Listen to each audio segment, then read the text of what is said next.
What is the most messed up thing that someone has done to you? I was robbed by a newfound friend in a really bad way. It was my first year living by myself in my own apartment. I was 18 years old. My only source of income came from working a 60% position at a grocery store. Needless to say, at the end of the month, I didn't have much to spare. I had just moved to the area half a year earlier and didn't have many friends yet. But there was this one dude who lived close to me that I considered a good friend and used to hang out with quite a lot. He introduced me to a friend of his who seemed like an alright guy as well.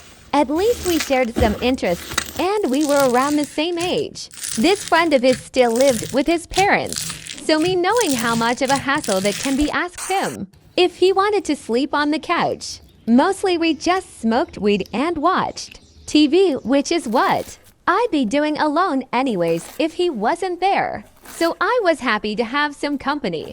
He did have a bad habit though that he introduced me to: online gambling.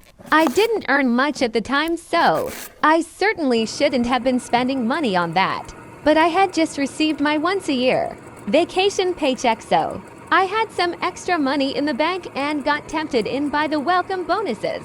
Stupid as I was, I agreed to us splitting it. But I had to put up the money first, as he had already made accounts on all the different online gambling sites he knew of. So since you can only get those huge welcome bonuses once and you can only use credit cards belonging to the owner of the account, we used my credit card for the deposit. We were going to go to an ATM the day after and he was gonna pay me back half of what I deposited if we lose. If we win, we'd split it after I deduct what I deposited from the winnings. Well, we ended up playing a lot and actually winning like crazy. I wanted to withdraw when we had about 5 by the deposit and completed the wagering requirement on the bonuses. However, they needed a bunch of documents for me to verify the account before I could withdraw, so I got baited into playing more.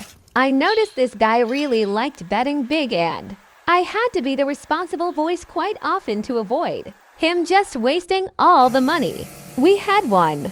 But I thought he started to become more reasonable from listening to me while we were playing. We were at it long into the night and I was starting to get super tired, so I wanted to hit the bed. But he was still wide awake and wanted to stay up longer. Gullible as I was at that time, I said he could continue playing a little bit by himself, as long as he promised to stop if he lost more than 5 Norwegian kroner, which is about $600.